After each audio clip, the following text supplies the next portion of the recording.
Sebenarnya aku punya cita-cita untuk jadi pedagang tempe mendoan sih.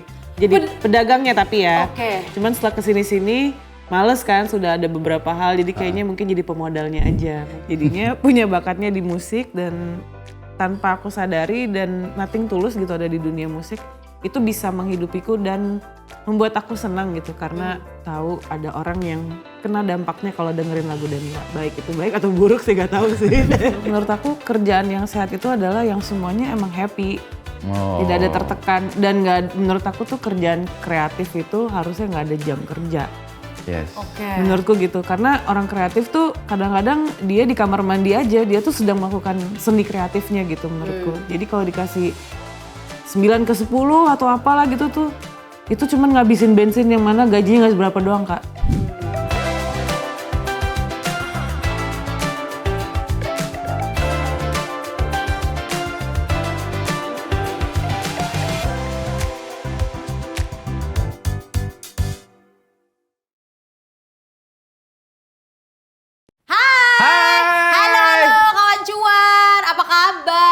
Semoga semuanya sehat-sehat, semuanya happy-happy. Amin.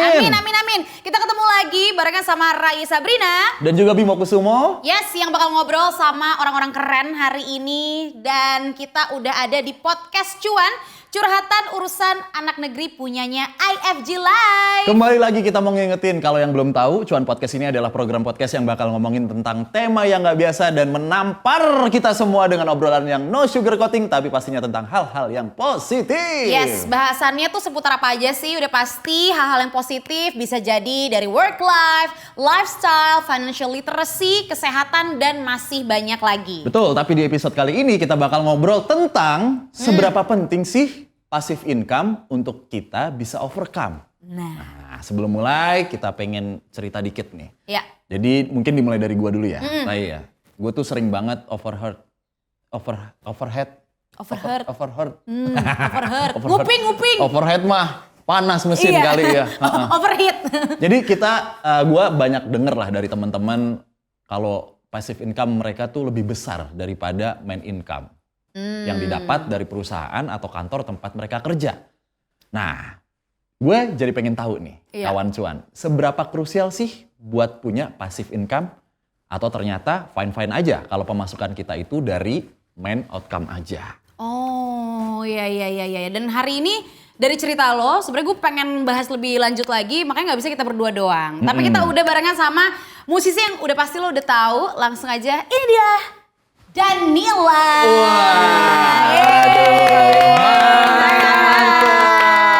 Kapan lagi kita ngobrol sama si Danila tentang passive income? Yoi. Nah, kalau di podcast Cuan ini, jadi ngobrolnya tuh langsung aja ke pertanyaan yang dar gitu. Oke. Langsung ke pertanyaan besar, kita langsung ke dagingnya aja ya. Dimana pertanyaan pertama buat Danila adalah, lo kan musisi, iya gak sih? Danila adalah seorang musisi di mana manggung ya kan, sekarang terus punya merch juga, terus masih aktif ngeluarin single, album gitu. Nah, pernah kepikiran gak sih kalau suatu hari lu diem aja, terus habis itu passive income itu bakal datang dan ya udah menghidupi lo gitu? Wah, menghidupi ya. Pernah sih kepikiran berhayal seperti itu. Ayo. Atau misalnya, ayo lagi. Enggak, ayo gimana gitu. Ayo misalnya keluarin aja. Namanya lagi berhayal. Bikin deg-degan. Namanya juga lagi berhayal. Pernah sih berhayal, ayo kita berhayal dulu sebentar. Nah, itu maksudnya gitu. Main ayo aja. Mau kemana pergi? Iya, bener-bener. Iya, jadi sebenarnya aku punya cita-cita untuk jadi pedagang tempe mendoan sih. Jadi pedagangnya tapi ya. Cuman setelah kesini-sini males kan, sudah ada beberapa hal, jadi kayaknya mungkin jadi pemodalnya aja. Mungkin kalau emang ada passive income yang bisa aku lakuin dari itu. Karena aku sebagai musisi cuman punya dari YouTube ya, itu juga gak laku-laku amat. Terus dari royalti musik atau lisensi musik atau pemakaian lagu. Jadi kayak beberapa aset yang aku punya itu sebetulnya ada sayap-sayapnya gitu. Oh. Kenapa tempe mendoan? Kan ada tahu isi. Ada tempe bongkrek. Iya, kan? Ada tahu crispy. Iya. Ada pisang geprek. Kalau tahu isi itu tidak semua, maksudnya kandungan yang ada di dalam tahu untuk laki-laki itu cukup berbahaya karena itu bisa menambahkan Enggak. Beneran Kak. Beneran. Enggak, ini udah. Emang Sejak kapan lo ngomongin kandungan berbahaya buat laki-laki? Dan di dalam tahun lagi. Masalah tahu isi lagi. Coba aja lihat Tahu isi mur, tahu iya, itu proteinnya berbahaya. lebih tinggi. Protein tahu itu lebih tinggi daripada tempe. Oh. Protein tahu. Lebih tinggi Lebih daripada tinggi. tempe. Tapi ini gue baru tahu, ini beneran gak sih? Kayaknya beneran deh. Atau mungkin tahu isinya unek-unek kali ya. Isi unek-unek. Bisa juga kali. Tahu isi jarum pentul. Nah, bahaya. Itu bahaya tuh. Takutnya ini kalau kita ngomongin ini nanti dipotong-potong kayak Danila bercita-cita menjadi penjual tempe mendoan. Gak apa-apa, Biasanya ini begitu, tugasnya. biasanya Iya. gitu. Enggak, tapi beneran berbahaya Ya, yang aku kandungannya. tahu tuh tahu itu bukan berbahaya, cuman Oh. itu bisa bikin buah dada laki-laki lebih besar. Oh, iya. Tapi Menbooks kita, ya? tapi kita ya nanti kita cek lagi ya. Iya, kita cek lagi. Takutnya Iya. gue salah nih takutnya. Iya, pada ngecek kan lu pada siapa yang makan tahu nih sini nih. Udah beralihlah ke tempe. Iya. Maka Iya. belilah tempe mendoan saya ya. Nah, Tempe mendoan. di masa depan ya. Di masa Lo depan. bayangin, tahu aja punya kandungan yang begitu. Iya. Tahu isi. Nah. Gimana tahu jeletot? Meleduk. Yang ada. Tapi nanti dicek lagi nih, ntar pedagang tahu marah lagi, wah nih Daniel konspirasi nih. Oh pasti ya nih. nggak apa-apa. Siapa tahu abis ini nggak jadi. Udah aja. Nanti produsernya susah ngekatnya. Oke. Oh jadi awalnya lo kepikiran punya bisnis F&B? Iya, karena aku pribadi tuh suka banget makan, jadi aku harus bisa masak. Menurutku seperti itu. Tapi emang bisa masak? Bisa. Oh. Apa makanan tersulit yang pernah Danila masak? Tersulit ya. Mungkin lebih ke rendang sih, bukan tersulit ya jatuhnya. Ter-effort? Tersabar. Karena dia, Berbelas-belas jam gitu gak sih iya. masaknya? Dan apa ya, bikin bumbunya aja tuh kalau dari scratch ya gitu, sebetulnya cukup lama prosesnya. Oh. Dan jadi aku nggak pernah bikin. Oke, kirain kayak, oh itu aku bikin Biar berhasil nggak layu banget. Habis pas tahu bikinnya berapa lama segini, caranya gimana? Udah deh nggak usah. Sorry gak dulu gitu kan. Ntar aja, kita tumis-tumis Chinese food aja. Oh, tapi pernah bikin masakan yang 3 kata gitu nggak atau 5 kata gitu? Apaan tuh? Udang goreng saus sambal matah misalnya gitu. Udah saus sambal matah tuh. Misalnya kan banyak tuh sekarang fusion makanan begitu yang judulnya panjang bener. Pas dirasa, deh ilah kita pikir apa? goreng ini Nah kan. gitu. Ya, enggak sih. Enggak. Sih. Oh. 4 deng. Apa tuh? 5 kan ternyata. Nah Apa itu. tuh, apa tuh? Tempe Apa? orek I love you. Wah, Emang gimana lah. tuh? Emang- I love you-nya kalau boleh digambarin sebagai bumbu tuh kayak gimana sih Kak Emang komposisinya kalau boleh tahu? Yang lain. Siapa sih? Udahnya, undang Danila. Gue udah tahu pasti begini. Itu gara-gara masak waktu itu. Nah. Danila boleh deh nggak dikasih nama tempenya apa? Tempe orek. Ya namanya apa? Tempe orek I love you. Ya udah akhirnya karena aku suka tempe orek. Oh. Jadi tempe orek I love you. 5 kan 5 kata. Iya. Poinnya 5 kata orek, kan? I love you. Bener sih 5 kata sih. Tempe orek I hate you. Nggak ada. Itu juga bisa. Nah kalau 7 jadi lagunya slang tuh. Tempe orek I hate you, but my girl. Ya, iya, Iya. My girl gitu. Nggak, yuk lanjut. Boleh dilanjut? Sebelum lo memutuskan Iya, untuk agak berkarir di miring. dunia musik. Topik agak boleh miring. ceritakan. Apa gimana? Oke. Oke, tapi lo sebelum ini mungkin kawan cuan gitu ya, tapi gua rasa pertanyaan ini juga udah sering gitu ditanyain, tapi ini buat kawan cuan gitu. Sebenarnya lo sebelum memutuskan untuk jadi musisi, dan kalau tadi kan tempe mendoan itu memang side untuk lo dapet passive income kan. Kalau Danila sendiri sebelum pengen jadi musisi tuh sebenarnya pengen jadi apa sih? Awal apa ya? Sempat pengen jadi pembalap. Bener Kak? Karung, bukan? Enggak bukan. Lah ya kan nanya. Setahun sekali dong kerjanya ya. Enak dong. 17 Agustus balapan. Iya. Itu harus gede banget Kak. Lah F1 aja setahun sekali? Oh iya. Tadinya pembalap ya itu F1. Oh, F1 Tapi kayaknya mobil. Karung cukup arif ya, lokal gitu. Iya. Kayak itu lebih baik sih. Bakyak. Nah, balap bakyak. bisa. Coba nanti aku rundingin nama diriku dulu kayak Membawa bagus. gundu yang pakai sendok tuh bisa juga. Tapi itu nggak balapan. Oh, nggak balapan, Nah, lebih iya. hati-hati Oh, iya. kalau itu. Kalau kepaduk, nancep, nah. Gigi kena tuh. Bener. Iya, iya. Oke, pembalap. Pembalap, terus pengen jadi sutradara, pengen jadi penulis buku, tapi ternyata kayaknya nggak ada bakat di situ kayaknya ya. Jadinya punya bakatnya di musik dan tanpa aku sadari dan nothing tulus gitu ada di dunia musik itu bisa menghidupiku dan membuat aku senang gitu karena tahu ada orang yang kena dampaknya kalau dengerin lagu Danila. Baik itu baik atau buruk sih gak tahu sih. Ada dampaknya. Ada dampak yang oke lah. Oke. Tapi kan itu yang dipengenin. Realitanya sebelum jadi musisi, lu tuh pernah kerja jadi apa sebelumnya? Aku pernah kerja di production house, pernah jadi LO artis juga. Siapa? LO ini siapa? Waktu itu si production house-nya ini bikin acara ngundang 20 band. Nah, LO-nya 20 band itu aku sendiri. Wah. Berarti kalau ada kayak Selamat datang di dunia PH. Kalau ada riders gitu lu semua tuh. Iya. PH atau IO? PH, IO. Dia dua-duanya sih ada, enggak 3. Dia ada PH, ada IO, ada WO.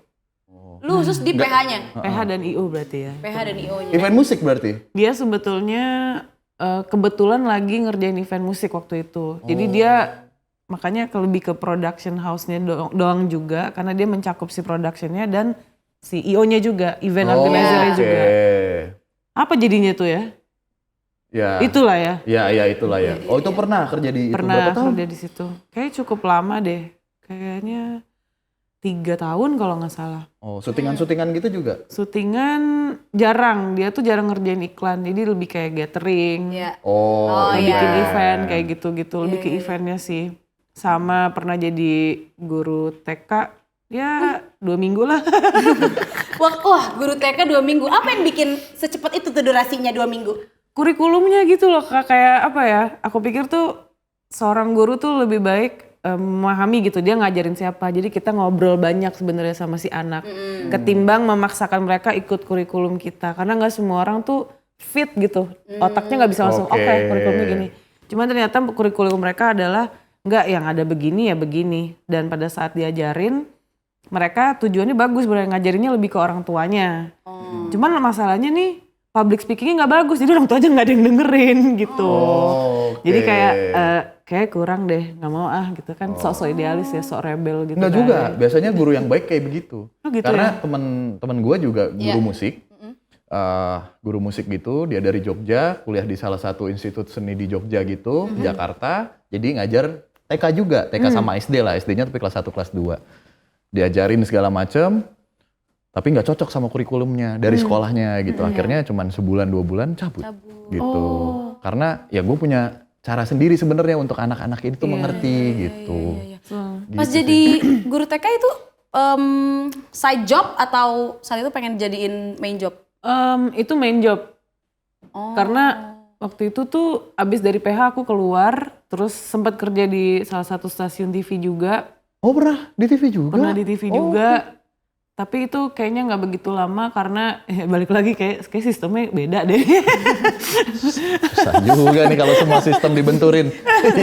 Karena apa ya, aku ngerasa kurang efisien aja gitu. Menurut aku kerjaan yang sehat itu adalah yang semuanya emang happy.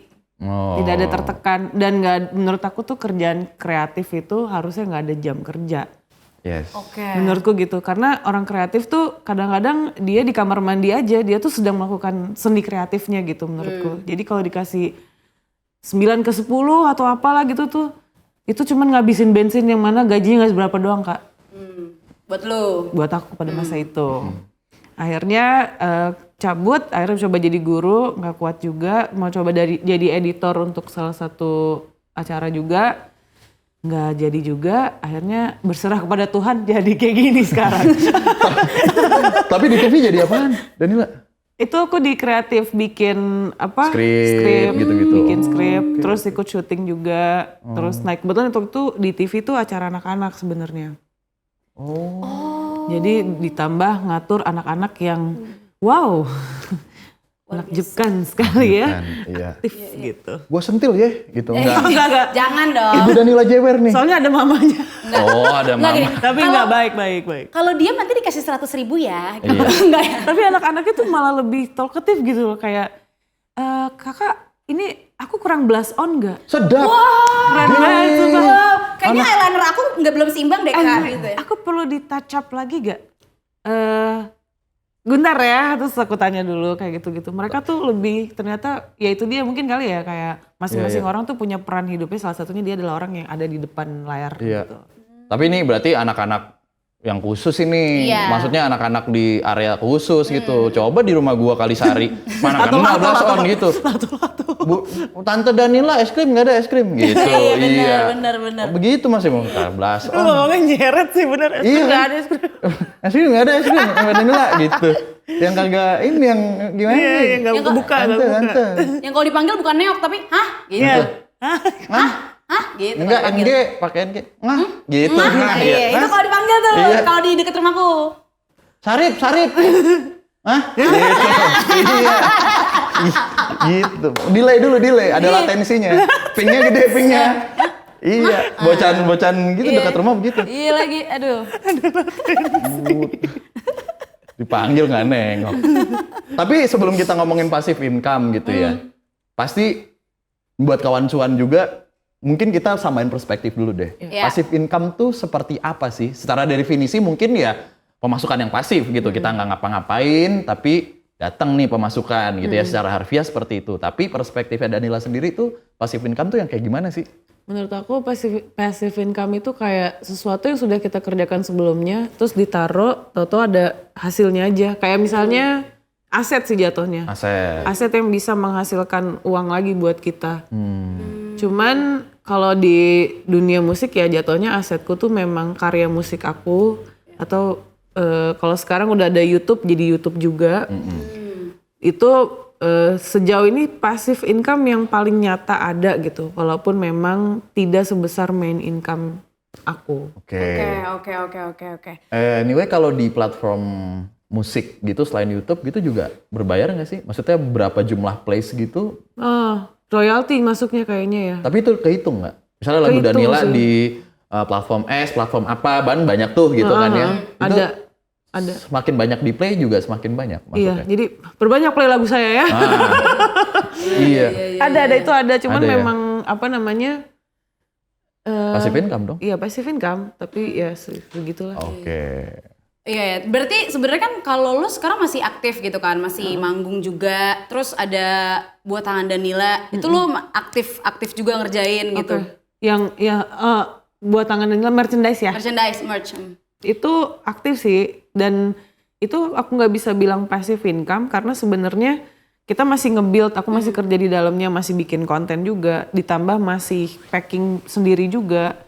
Jadi menurut aku ya untuk leha-leha atau dapat merchandise gitu, itu menurut aku nggak. Jadi aku masuknya itu bukan passive, cuman masih ada sih sampai sekarang. Tapi lo mau nggak suatu saat si merch ini tuh udah di tahap dimana ya udah jalan aja, lo udah tinggal kayak bobo terus nunggu laporan gitu, terus akhirnya jadi passive income gitu, kayak lo berencana ke sana nggak? Berencana sih memang ke sana, makanya dari sekarang juga kita ngerjainnya bareng teman-teman juga sih, tapi emang dikasih porsi gitu. Kalau sekiranya ada yang ceroboh, kayak aku kan suka ceroboh ya kadang-kadang. Jadi udah lo nampang aja lah intinya kayak gitu-gitu. Porsinya jadi di punya situ. porsi masing-masing sampai iya. nanti akhirnya kita semua mendapatkan si merchandise ini passive income buat kita semuanya. Berarti bisa dibilang kayak untuk mendapatkan passive income juga itu hal yang kita kerjain dulu sebagai active income, terus habis itu ya maunya sih ya suatu saat jadi passive income gitu berarti ya. Iya. Ya, kecuali kita sudah terlahir dan sampai besar, udah dapat passive income dari entah dari mana nih gitu ya kan? Privilege sih. Iya. Itu kan passive income loh. Iya kan? Lo nggak ngapa-ngapain gitu. Iya juga ya. Iya, tapi terjamin sudah hidup gitu. Pingin deh ngobrol sama orang yang kayak gitu sebenarnya. Ada mau? Masih kecil tapi. Waduh, main lato-lato atau tadi hak itu nggak dipanggil itu, bukan itu kayak Sarip lato-lato. Ya, sarip lato-lato. Sarip lato-lato. Iya kan ada aja di Ada dunia itu sih. pasti ada aja gitu. Iya sih. Ya kalau kita nonton film Just Beyond, si Trevor siapa tuh Larkin kalau nggak salah udah punya privilege kayak gitu. Ya jadi buat orang yang kita tidak terlahir seperti itu, ya berarti kita dapetin dulu main income, aktif dulu bekerja, baru ya semua orang sih pasti pengen ya, ujung-ujungnya ya diem, akhirnya si aset itu tuh yang bekerja keras gitu ya. Iya, oke. Iya. Tapi dari perspektifnya Danila sendiri gitu ya, passive income yang baik itu sebenarnya datangnya dari industri yang sama dengan kita atau sebenarnya anomalinya nih yang kayak tadi tuh misalnya punya franchise tempe mendoan gitu ya. Kayak gimana? Atau emang dari dunia musik aja dilebarin IP, bikin IP apa segala macam gitu. Iya. Menurutku sebenarnya yang baik itu dari mana aja sih, yang penting tahu gitu. Memang oh ya ini akan jadi passive income gue, kayak fokus dan segala macamnya. Ya udah dijadiin passive income ya udah. Jadi menurut aku baik itu dari dunia yang sama atau dari luar itu nggak masalah, karena sebenarnya dua-duanya tuh kayak aku ngerasanya kita hidup tuh semua intinya soal jualan. Sebenarnya kita tuh semua sales gitu. Jadi dari manapun sebetulnya akan sama hasilnya, yang ngebedain cuman seberapa konsisten dan seberapa sayang kita sama apa yang kita jual. Iya. Jadi sebenarnya dari manapun bidangnya, kalau konsisten fokus ya bisa jadi aja gitu ya. Menurutku ya. Iya. Apa ini terlalu nggak terlalu surreal kan? Enggak lah. Tapi nggak terlalu sulit. Kayak sebenarnya tadi rada kaget sih pas ditanya pertama pengen bikin tempe mendoan. Nah, itu gitu. surreal tuh. Itu surreal. Itu surreal. Itu kayak tempe mendoan. Tempe mendoan. surreal. Iya, terus surreal gitu. Ya begitu. Emang udah kepikiran ngambilnya dari mana? Belum, Tempe. kan baru Oh, berhayal baru tadi, angan. yang ayo tadi. Yang Diayoin tuh hayalan. Ayo aja. Tapi memang dulu tuh sempet jualan, aku tuh bikin pasta, lasagna, makaroni dan lain-lain, terus jualan waktu kayaknya sebelum kuliah deh atau pas kuliah gitu. Tapi jualannya kebetulan ke tante-tante mamah gitu lah, teman-teman mama lah yang memang kalau ada arisan apa. Dan di luar itu, dan sempat masukin ke salah satu catering yang sebetulnya wow, tapi ada satu hal yang akhirnya nggak aku masukin gitu si resepku ini, karena dia minta request ada ingredients yang dikeluarin, sementara menurut aku enggak, ini ingredients ini tuh penting juga, abis itu aku nggak datang lagi. Apa tuh? Gula Jawa. Bawang bombay. Di dalam lasanya lah waktu itu. Kenapa nggak? Karena kan kalau dia kan untuk jualan ya, jadi dia takutnya ada orang yang nggak suka dengan bawang. Sementara buat aku si bawang ini adalah ingredients yang justru bikin manis si lasanyanya itu, dan itu bikin gurih untuk mengimbangin sama tomat. Jadi kalau jamur chef itu bagus nggak buat lasanya keren banget gitu? ya kalau aku jadi chef ya. Aku jadi chef aja. Namanya udah mendukung, Chef Danila. Coba Sarip tadi. Chef Sarip. Nah, susah disebutin nih. Iya bener. Chef Danila udah enak tuh. Nah, udah enak. Kalau Chef Sarip, banyak banget. Nama restorannya berarti enggak. Mau makan di mana? Bisa lagi? Udah gitu. Iya. Iklannya juga susah tuh gue tuh. 3 intonasi. Ya Allah. Di voice-nya dong. Di voice-nya dong. 3 huruf doang. Oh iya bener. Di voice gimana di voice? Deep voice. Udah dong. Ente Kira mau lanjut. Fishing anin Fishing. Iya. Kalau buat passive income ya tujuannya pasti buat bobo. Setelah pekerjaan yang banyak, tidurnya kalau ternyata dengan satu kerjaan itu dia sudah tercukupi, menurut aku nggak masalah sih. Karena ada orang yang, aku tuh pernah punya teman gitu, dia tuh jago cari duitnya tuh banyak gitu. Tapi dia tuh nggak ngerti ini duit gue apain ya.